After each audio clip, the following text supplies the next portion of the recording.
sunflowers. And the trick that you didn't want to know is, especially with these mammoth sunflowers, you know, they're one and done. Leave them. They may not look as beautiful, but they keep on giving. So you can see here, there's no seeds left. Okay. So the birds have now been able to enjoy them, not just the bees. And we can see up here, because they pick out every single one of those little seeds. Lovely. Yeah. Lovely. And a front yard garden. Yeah. I'm so impressed. Hello everyone, and welcome to Boomer in the Burbs.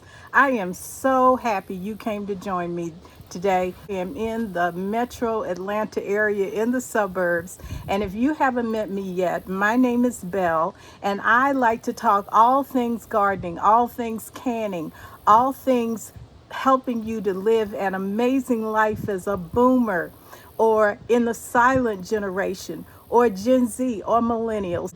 I also would like to take you back to Amy's garden. Amy, who has a front yard farm. People, if you have not been inspired this year to grow something, if it's just in 1 or 2 pots, I hope that you will get closer to nature and closer to keeping your food so that you'll know that it is free of pesticides and all of the things that they put on foods.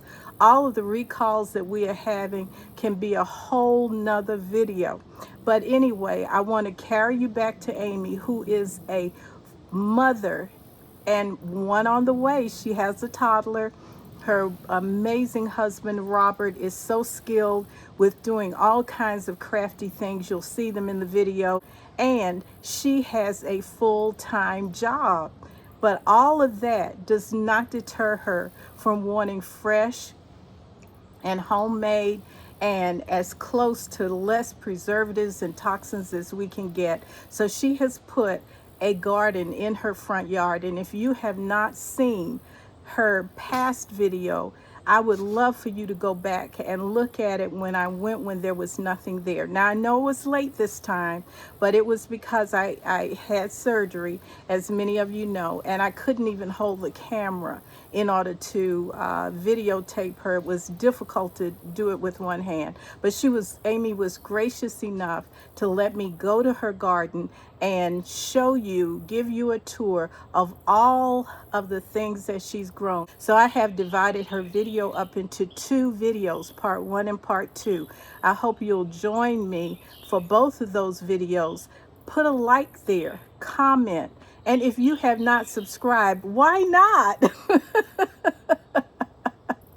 I hope that you will. And I am looking forward to reading your comments and wondering how your garden has been doing this summer. Just come on and join me, part 1 and part 2 of Amy's front yard and backyard garden. Thank you so much for being here. Thank you for being my YouTube friend. I want you to know before I sign off that I love you, and that is why I'm here. And I hope that this will inspire you to grow, because we also have a fall growing season. So let's get to it. See you soon. Bye-bye.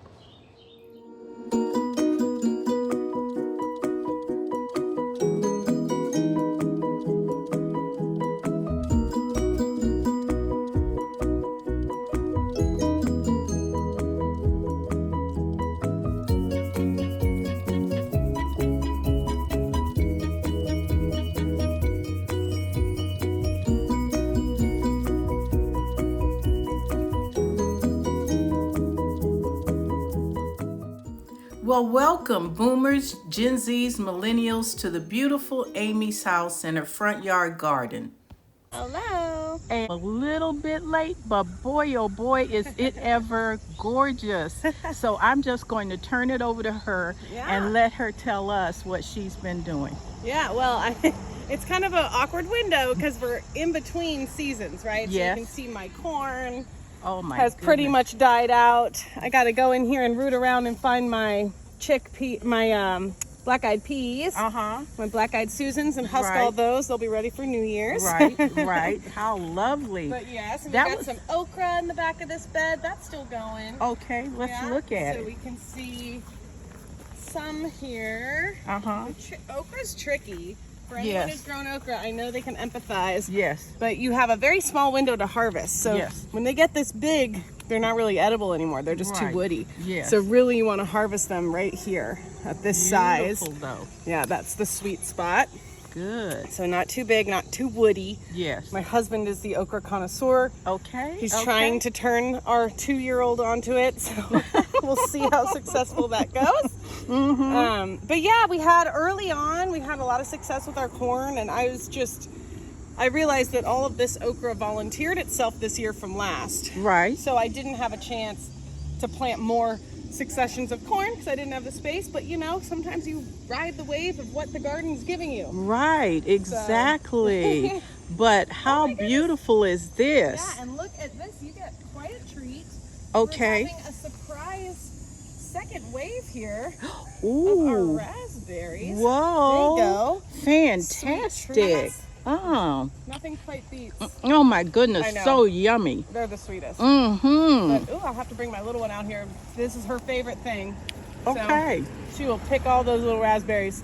Oh my. So this is a nice surprise because these haven't been producing for weeks and weeks. They finished pretty early. Right, right. And then over here, my blackberries, I need to come in here and save them from all this morning glory. Yeah, it's pretty flowers, but they are deadly.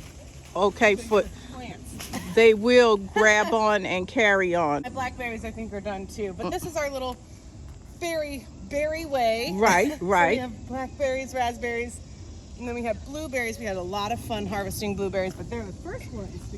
And your tomatoes are still coming up wonderfully. So yeah, let me talk you through this. I know last time we were here, I don't remember how much we talked about sort of the layout of the garden, but let's go up here and we can get a better view. Believe it or not. So you can see this is actually a good sign, good death. So these are my birdhouse gourds. I planted them very early this season. So you can see if you go inside, all those pretty little birdhouse gourds. Oh my goodness. And we want them to stay on the vine as it dies off. And they dry out. So these are so cool. It's almost like a science test. Come see if you can get a hand on this and feel the weight of it. All right. And you'll find that it's quite substantial. Let me go back a little bit with the camera. Okay. So yeah, if you feel that, it's substantial, right? That's a heavy gourd. That's heavier and it's than a strong watermelon. Vine. Oh yeah, it's quite heavy and dense.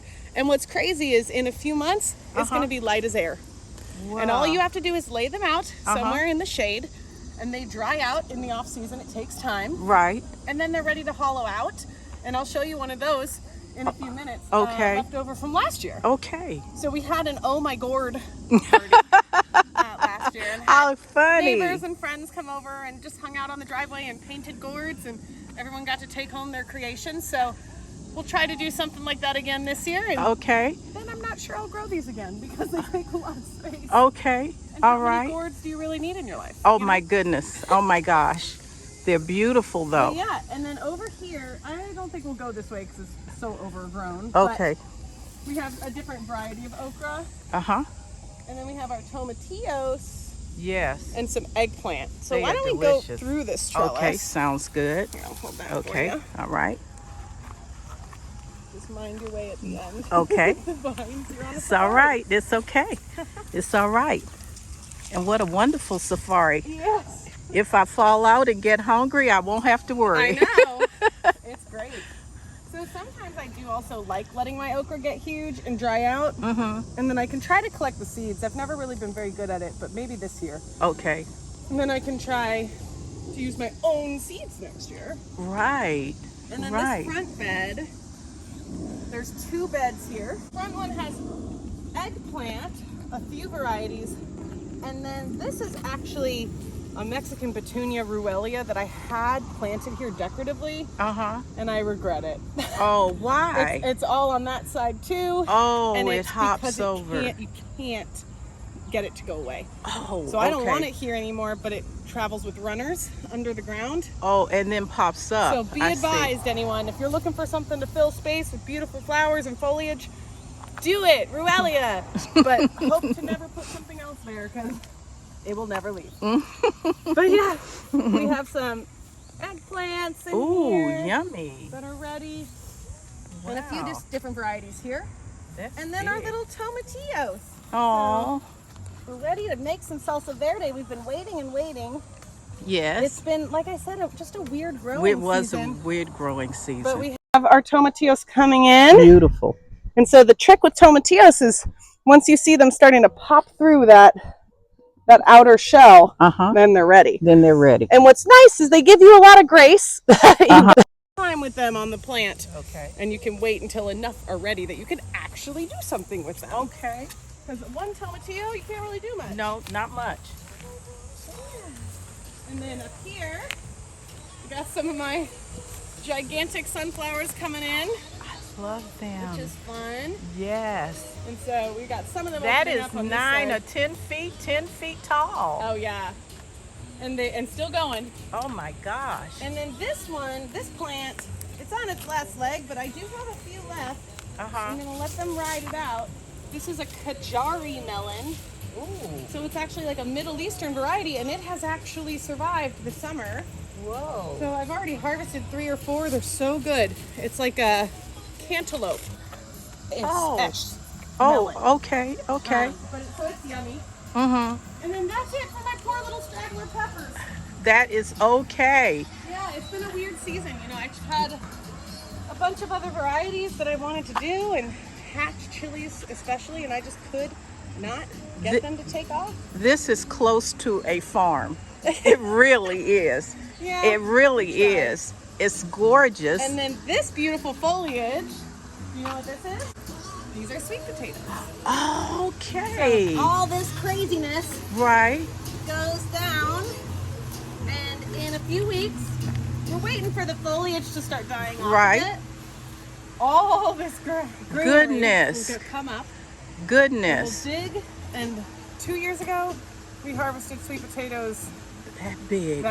Wow. And crazy, yeah. Whoa. So we'll see. Last year I planted them over there, and it was a complete failure.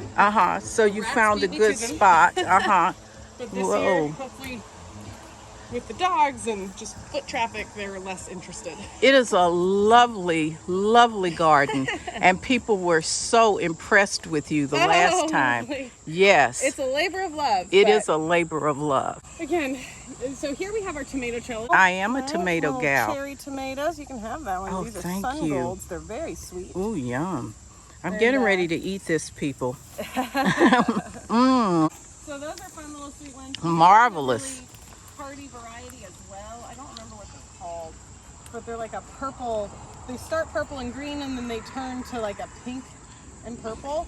I have seen them. Another cherry style. And these, so my cherry tomatoes are definitely the most successful. Okay. And then we have classic Romas, but the beauty of the string trellising style is if maintained, you can keep dropping and they keep growing, those indeterminate varieties. A designer builder, my husband Robert. Hi, Robert. It is fantastic.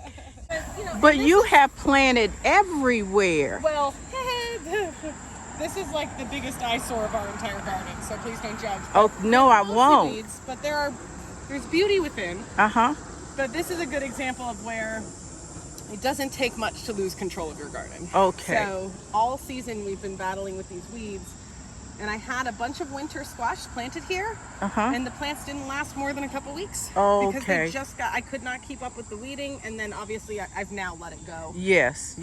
But these are 2 long, skinny beds that honestly we may have to just sacrifice a year growing on and just keep them covered, because we've struggled so much to overcome the weeds and the grass in this space. Right. It's one of the more recent additions to our garden space, and so it's just hard to control it.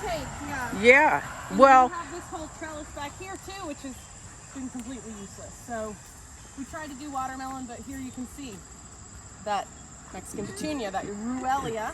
Yes, and it just came up. Okay. So something I did this year that was new, that was really fun in this far bed, we'll go see. Okay.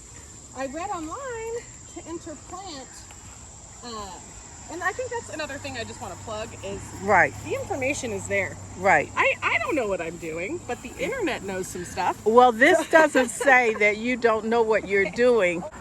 But so in this bed, I read you can interplant carrots and onions. And to me that sounded so bizarre because wouldn't they be competing for space? But it was hugely successful. I've already harvested most of my onions. We'll go see some of them. But we've already been eating them. But the carrots, the beautiful thing about a root vegetable. Whoa, right, they are beautiful. But some of them, when you leave them in, they get to keep growing. And they're just really fun. Oh yeah, so we got some straggler onions that I didn't grab before. Really? They smell wonderful. Yeah. This so whole good. area smells like Let's see. heaven, a garden. Can I get you out, carrots? Wiggle. Yeah, they're so sweet. Yes. But yeah, lots of different varieties of carrots. You can see them all kind of popping up there. This is truly a labor of love and just such an education for the community. Yeah, and carrots are fun. You just need to make sure you have loose enough soil deep enough Right. for them to grow. The onions over here. Hi friends, come out. There's a good one. Whoa! Yay! That is amazing. Yeah. So it's always fun when you get to harvest. You know, so you go through stretches of, you know, there is everything, there's nothing here, it's not doing well. And then you get this. You get beauties out of it. Fantastic. Fantastic. Yeah. Wow. There's grass. That's not supposed to be there, but you know, try to balance with some pretty things as well. You know, we put some dahlias here behind the bench, but they've been kind of overrun. Yeah. Some other weedy things. That your plants grow so big, and I really apologize that I couldn't get here any sooner. No, it's okay. But because this was just lovely. Well, this is a nice view too. You know, I think as a corner lot, Yes. invite people into our space. So we have my husband built the bench, he built the little free library, so kudos to Robert. What, Robert, you are incredible. And what an amazing thing to do for the community, the education, the getting away from the crazy pesticides and the processed food. We try. And there's even a little bit more in the backyard if you want to see. Okay, all right. That's sort of the last stretch of our food growing. Okay. I cannot believe you have front and backyard and all of the other flowers. Yeah. And weeds, don't forget weeds. My goodness. Okay, so I gotta lay these new harvests out. Oh yeah, Some of our birdhouse gourds from last year. So nice. So I'll send you home with this one. Oh, wonderful, like. wonderful. And it's already ready. It's primed, so it has a waterproof sealant. And what we did with folks is we got waterproof paints, you know, like an oil based. I don't remember. I'd have to look it up. Paint, and you know, everyone could decorate. You'll see some of them in the backyard. Oh my some of ours goodness! decorated. How kind. And then you just have to seal it with a waterproof sealant. How kind. You can paint it or you can leave it au natural. But you just need a little wire or string to poke through those two holes. I will do it. And you're ready to hang it. I will do it. Yay. Thank you. It's always fun to see where the kids have put the garden decorations on any given day. When they come in with their Oh plants. my gosh. It is so lovely. Look at them. The butterflies are like.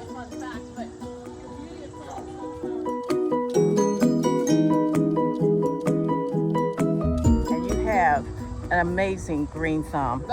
Thank you again for letting us come and enjoy your time. Thank you. Thank you so much. Bye-bye now.